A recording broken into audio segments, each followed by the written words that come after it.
જુદા જુદા શબ્દકાર ઉપરથી વાક્ય બનાવીશું. પહેલું વાક્ય છે નમન. નમન શબ્દ કોની પાસે છે? સરસ. નમ. સરસ. કયું વાક્ય બન્યું? સરસ. બેસી જાઓ. હવે બીજું વાક્ય છે મગન ગાજર જમ. મગન શબ્દ કોની પાસે છે? ઉભારો. ગાજર અને જમ. સરસ. બોલો. મગન ગાજર. સરસ. બેસી જાઓ.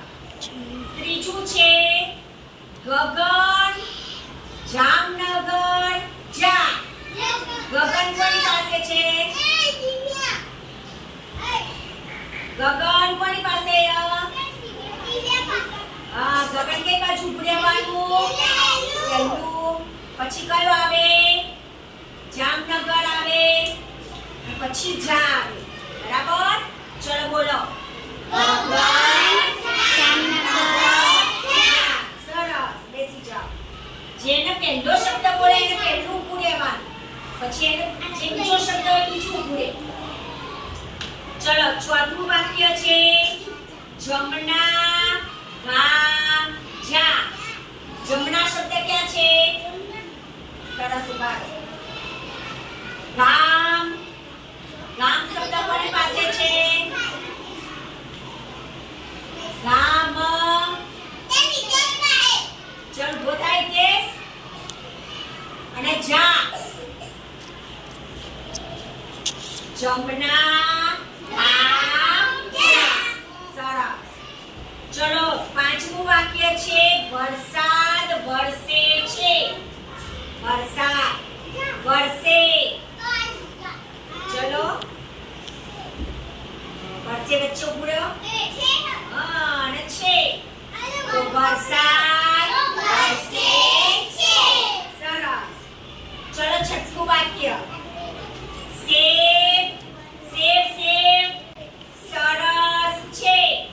સેબ સરસ છે. સરસ. બેસી જાઓ.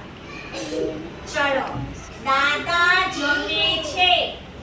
દાદા જમે છે. છે કોના ઉપર આપ્યું? જમે જમે કોના પાસે આપ્યું?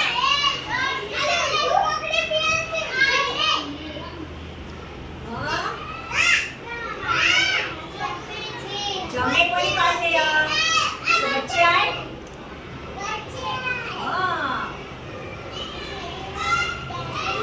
દાદા જમે છે. સરસ. બેસી જાઓ. ગાજર મજાના છે. ગાજર. તારી પાસે કયો શબ્દ? ગાજર. મજાના. વચ્ચે છે.